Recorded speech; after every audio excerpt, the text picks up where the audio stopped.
अस्सलाम वालेकुम friends, I hope you are doing well. So आज की इस लेक्चर में जो है हम light dependent phase mean light reaction को डिस्कस करेंगे। प्रीवियस लेक्चर में आपको याद होगा वो स्टूडेंट जो कि रेगुलरली बेस पे लेक्चर्स देख रहे हैं, सो उनको याद होगा कि प्रीवियस लेक्चर में मैंने मैकेनिज्म ऑफ फोटोसिंथेसिस जो है काफ़ी डिटेल में डिस्कस कर दिया है। ठीक है, इससे पहले की वीडियोस भी आपको चैनल से मिल जाएगी। ठीक है, चैनल की प्लेलिस्ट से आपको मिल जाएगी। वहाँ पे प्लेलिस्ट बनी हुई है बायोएनर्जेटिक फेडरल बायोलॉजी के नाम से ना। सो वहाँ से सारे लेक्चर सीक्वेंस वाइज देख लीजिएगा। और ये जो है हम light dependent face light reaction को डिस्कस करने वाले हैं। सो वो स्टूडेंट जिन्होंने प्रीवियस लेक्चर नहीं देखे तो काइंडली फर्स्ट वो देख लें। ठीक है, इसके बाद फिर ये वाला लेक्चर देखिएगा। सो स्टार्ट करते हैं हम लाइट रिएक्शन को। बिस्मिल्लाहिर्रहमानिर्रहीम। Light reaction, light dependent phase of photosynthesis involve the absorption of light by the photo system. मैं ऑलरेडी बता चुकी हूँ प्रीवियस लेक्चर में काफ़ी डिटेल में लाइट डिपेंडेंट रिएक्शन के क्या कौन कौन से वहाँ पे क्या आउटपुट होता है, क्या इनपुट होता है, कौन सी कंडीशन होनी चाहिए, कौन सी नहीं होनी चाहिए। बहुत डिटेल लेक्चर्स ऑलरेडी मैं दे चुकी हूँ। ठीक है, सो जो स्टूडेंट रेगुलरली बेस पे लेक्चर्स देख रहे हैं तो उनको अंडरस्टैंडिंग करने में प्रॉब्लम नहीं होगी। ठीक है, जैसे कि अब ये जो है light dependent phase of photo system involve the absorption of light. ठीक है, जाहिर से बात है लाइट डिपेंडेंट है तो एब्जॉर्प्शन ऑफ लाइट में इन्वॉल्व होगा। ठीक है, बाय द फोटो सिस्टम। और फोटो सिस्टम के बारे में, उसके अरेंजमेंट के बारे में, arrangement of pigments in photo, किस तरह से फोटो सिस्टम में अरेंजमेंट ऑफ पिगमेंट्स होती है, सब कुछ जो है मैं उस लेक्चर में बता चुकी हूँ। तो बाय द फोटो सिस्टम के ज़रिए एब्जॉर्प्शन ऑफ लाइट होती है।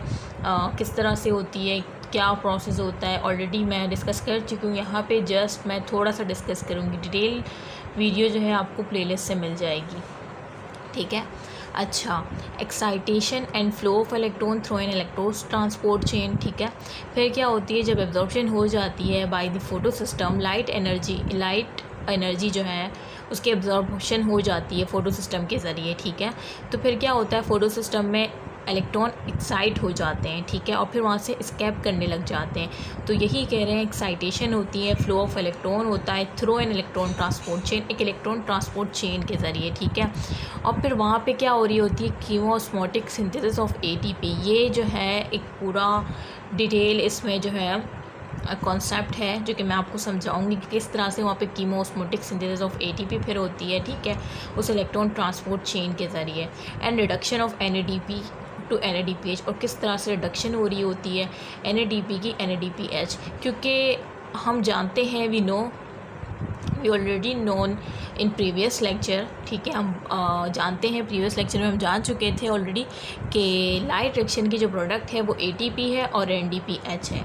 ठीक है, तो किस तरह से कीमोस्मोटिक सिंथेसिस होती है एटीपी, और किस तरह से रिडक्शन होती है एनएडीपी पॉजिटिव की NADPH. Reduction mean addition of hydrogen. ठीक है, तो यहाँ पे क्या हो रही है, एडिशन ऑफ हाइड्रोजन ही हो रही है ना। देखें, एनएडीपी था पॉजिटिव, हाइड्रोजन ऐड हो गया, एनडीपीएच बन गया। ठीक है, अच्छा, the flow of excited electrons through an electron transport chain during light reaction. जो फ्लो ऑफ एक्साइटेड इलेक्ट्रॉन्स होते हैं ना इलेक्ट्रॉन ट्रांसपोर्ट चेन के ज़रिए और ड्यूरिंग लाइट रिएक्शन के दौरान is of two different types. ठीक है, वो दो डिफरेंट टाइप से जो है जो फ्लो ऑफ इलेक्ट्रॉन होता है ट्रांसपोर्ट चेन के ज़रिए, जो मैंने प्रीवियस लेक्चर में बताया था कि किस तरह से फोटो सिस्टम से इलेक्ट्रॉन एक्साइट होते हैं, फिर वहाँ से स्कैप होते हैं, फिर one by one electron transport chain में वो मूव कर रहे होते हैं। तो ये जो इलेक्ट्रॉन ट्रांसपोर्ट चेन है, ठीक है, ये दो डिफरेंट टाइप्स में होती है। किस तरह से, एक नॉन साइक्लिक होती है और एक साइक्लिक होती है। ठीक है, सो ये भी मैं आपको समझाऊंगी। और कंडीशन होती है इसकी भी, इनकी अलग अलग कंडीशन होती है कि कब साइक्लिक होना है, कब नॉन साइक्लिक होना है। ठीक है, सो ये सब एमसीक्यूज़ पॉइंट है। इस चैप्टर से बच्चे बहुत भागते हैं, मोस्टली कहते हैं कि यार ये फुल रट्टा बेस है, मैंने ये कहते हुए सुना है। लेकिन जिस तरह से मैं समझा रही हूँ, जिस तरह से हम छोटे बच्चों को समझाते हैं, ठीक है, तो इस तरह से मैं समझा रही हूँ। ये इस वजह से समझा रही हूँ ताकि आप लोग का जो माइंड बना हुआ है ना कि ये एक खौफनाक चैप्टर है, भागते हैं बच्चे, वो उसको मैं मिटा सकूँ, पूरी कोशिश कर रही हूँ मैं मिटाने की। ठीक है, अल्लाह करे कि आपको समझ आ जाए। और कमेंट में बताइएगा मुझे कि आपको समझ आ भी रहा है या नहीं, ठीक है। अच्छा, तो मैं बता रही थी कि टू डिफरेंट टाइप्स में होता है, एक नॉन साइक्लिक होता है, एक साइक्लिक होता है।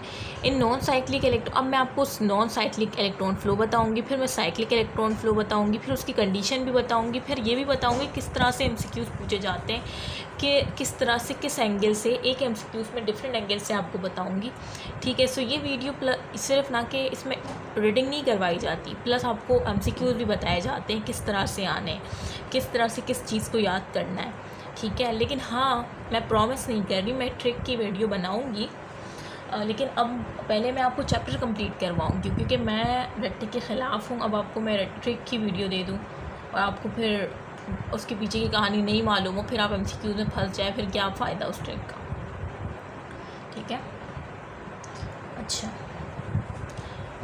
नॉन साइक्लिक इलेक्ट्रॉन फ्लो में ये होता है कि एक्साइटेड इलेक्ट्रॉन जो होते हैं ना, in non cyclic electron flow the excited electron. अच्छा, बच्चे मुझसे पूछ रहे हैं कि किस तरह से हम खुद रीडिंग नहीं कर पाते, हमारी इंग्लिश अच्छी नहीं है, हमें अपनी इंग्लिश किस तरह से अच्छी करनी है। काफ़ी वक्त से मुझसे ये मैसेजेस रिसीव हो रहे हैं कि मैम आप रीडिंग करवा दें, हमसे खुद नहीं होती रीडिंग, ठीक है। सो ये जो है जिस तरह से मैं करवा रही हूँ ना रीडिंग, ये एक रीडिंग मतलब ये भी आप वीडियो देख लें, इसी तरह से करने की कोशिश करें, ठीक है। अगर आपको इसमें से इन्वॉल्व की मीनिंग नहीं पता तो आप निकाल लें, एक दफ़ा निकाल लेंगे तो नेक्स्ट टाइम आपको मालूम होगा कि इन्वॉल्व की मीनिंग क्या थी, ठीक है। इस तरह से मैंने जब फ़र्स्ट टाइम रीडिंग करना स्टार्ट की थी तो मुझे भी काफ़ी प्रॉब्लम फेस करनी पड़ी थी। मैं भी ऐसे नहीं थी जिस तरह से अभी पढ़ा रही हूँ, ठीक है। तो ये पूरी एक वीडियो बनानी है मुझे, लेकिन टाइम ही नहीं मिलता। मैं चाहती हूँ कि एक दिन मैं पूरी चैप्टर की वीडियोस बना दूँ, 8, 9, 10 वीडियोस कंप्लीट करवा दूँ। कल मेरा टारगेट था लेकिन नहीं कर पाई, कुछ मेहमान आ गए थे बीच में, फिर उनके सामने अब उनको कह तो नहीं सकती ना कि मेरे रूम से जाएँ, ऐसा तो नहीं होता ना, तो फिर वो मजबूरी पड़ गई थी। फिर मैंने बुक साइड पर करके स्टैंड को ना कबर्ड में रख दिया था। हम कहते हैं कि ये हो गया वो हो गया, ये सब कुछ लिखा होता है और इसमें हमारी खैर होती है, ठीक है। तो ऐसा नहीं कहना चाहिए, okay. Non cyclic electron flow में क्या होता है, एक्साइटेड इलेक्ट्रॉन जो होते हैं after living a particular photo system, मैंने बताया था ना कि फोटो सिस्टम पे फ़ोटोन स्ट्राइक करते हैं, ठीक है, और उनकी फ़ोटोन के स्ट्राइक होने से वहाँ पे इलेक्ट्रॉन एक्साइट हो जाते हैं, फिर वहाँ से एस्केप हो जाते हैं। मैंने बताया था ना प्रीवियस लेक्चर में।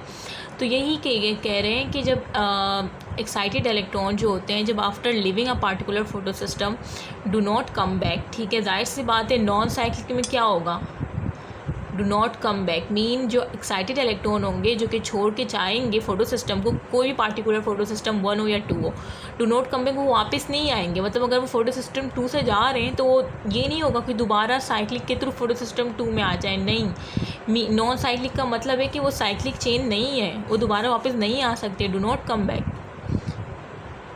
ठीक है। Do not come back on its original position, वो दोबारा अपनी पोजीशन में जहाँ से आए थे वहाँ पे जा नहीं जा सकते, because it is non cyclic process, ठीक है। These electron after losing their energy. अच्छा, मैं बताएं इस तरह से पढ़ा रही हूँ कि आप लोग को, मुझे नहीं लगता कि इसको दोबारा से रिविज़न की भी नीड होगी, तो उम्मीद है कि आपको ये लेक्चर अच्छा लगेगा। लेकिन पता है मुझे लाइक देख के काफ़ी अजीब लगता है, व्यूज़ इतने अच्छे आ रहे होते हैं, लाइक तो बिल्कुल भी नहीं आ रहे होते, तो मैं यही समझती हूँ शायद बच्चों को पसंद नहीं है, लेकिन फिर भी मैं कहती हूँ कि नहीं यार कंटिन्यू करो, ये चैप्टर इनको काफ़ी मुश्किल लगता है। मैसेजेस में काफ़ी अच्छे मैसेजेस रिसीव हो रहे होते हैं, लेकिन लाइक आप बिल्कुल नहीं करते, ना करें, मुझे कोई फ़र्क नहीं पड़ता, आप ही का नुकसान होगा, क्योंकि मैं लाइक देख के ही आगे कंटिन्यू करना है या नहीं ये डिसाइड करती हूँ।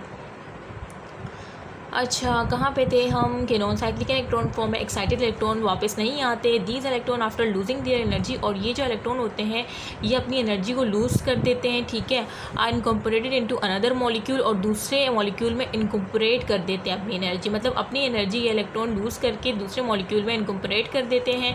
On the other hand in cyclic, और जबकि अगर हम साइक्लिक में देखें, अब साइक्लिक में क्या होगा, एक साइकिल चल रही है, ठीक है। The excited electron after living a particular system, की जो एक्साइटेड इलेक्ट्रॉन होंगे आफ्टर लिविंग एक पार्टिकुलर सिस्टम को लीव करने के बाद फाइनली कम बैक हो जाएंगे।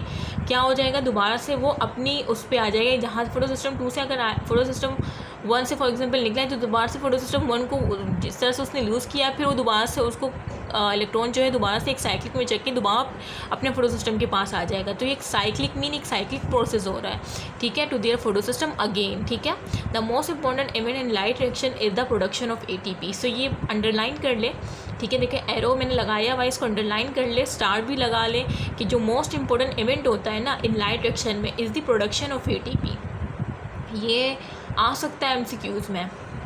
This production of ATP during light reaction, और ये जो प्रोडक्शन ऑफ ATP हो रही होती है ना ड्यूरिंग लाइट रिएक्शन, इसे कहते हैं फोटोफॉस्फोराइलेशन, ठीक है। अगर आपसे पूछें कि प्रोडक्शन ऑफ ATP को क्या कहते हैं तो आप क्या कहेंगे, फोटोफॉस्फोराइलेशन, ठीक है। और इस मैकेनिज़्म को क्या कहते हैं अगर कोई पूछे तो आप बोलेंगे केमोऑस्मोसिस, ठीक है। तो आपको ये याद रखना है। बच्चों से पूछते हैं कि प्रोडक्शन ऑफ ATP किसे कहते हैं तो बच्चे मैकेनिज़्म बता रहे होते हैं, नहीं बेटा, production of ATP is called photophosphorylation and the mechanism is called chemoosmosis। तो ये बहुत इंपॉर्टेंट MCQs है, ठीक है, बेसिक MCQs है, लेकिन आपके कॉन्सेप्ट क्लियर ना होने की वजह से और रट्टे की तरफ ज़्यादा रुझान होने की वजह से आपके ये दो MCQs बासानी गलत कर जाते हैं। तो इसमें तो आपकी गलती है ना, आप उस चीज़ का भी रट्टा लगा लेते हैं क्योंकि बस आपको टीचर ने कह दिया कि बेटा ये रट्टे बेस्ड है, इसको रट्टा लगाओ, और आप रटना स्टार्ट हो गए। आपको अल्लाह ताला ने दिमाग दिया है, सोचने की सलाहियत दी है।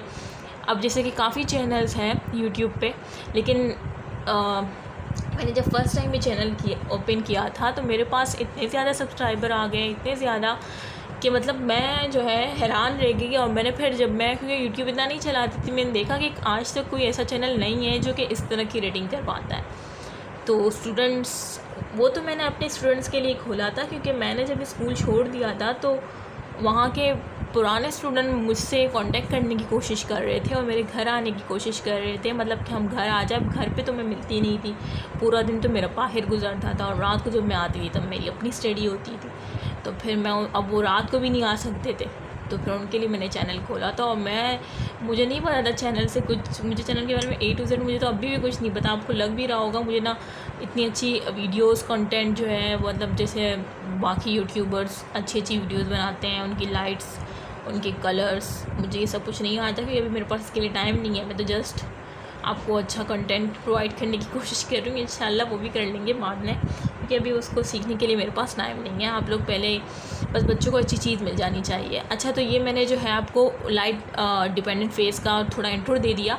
उसके बाद मैं आपको there are 2 types of photophosphorylation, जो हमने यहाँ पे थोड़ा इंट्रो देखा है नॉन साइक्लिक और साइक्लिक का, वो हम नेक्स्ट वीडियो में करेंगे, ठीक है। जो 2 टाइप्स है नॉन साइक्लिक, और फिर उसकी कंडीशन क्या है, किस तरह से होती है, ठीक है, और फिर साइक्लिक, तो वो जो है मैं नेक्स्ट वीडियो में करवाऊँगी क्योंकि वीडियो जो है 12 मिनट से ऊपर हो गई है। इंशाल्लाह नेक्स्ट वीडियो में मैं ये स्टार्ट करवाऊँगी। ओके, अल्लाह हाफिज़। अगर आपको ये वीडियो अच्छी लगी है तो लाइक करना नहीं भूलेगा, अपने फ्रेंड के साथ ज़रूर शेयर करें, ठीक है। मुख्तलिफ पेजेस पे आपके तो फेसबुक, व्हाट्सअप, पता नहीं कौन से ग्रुप बने होते हैं, ठीक है। सो वहाँ पे ज़्यादा से ज़्यादा शेयरिंग करें और अपना ख्याल रखें और मुझे अपनी दुआओं में ख़ास कर याद रखें। ओके, अल्लाह हाफिज़।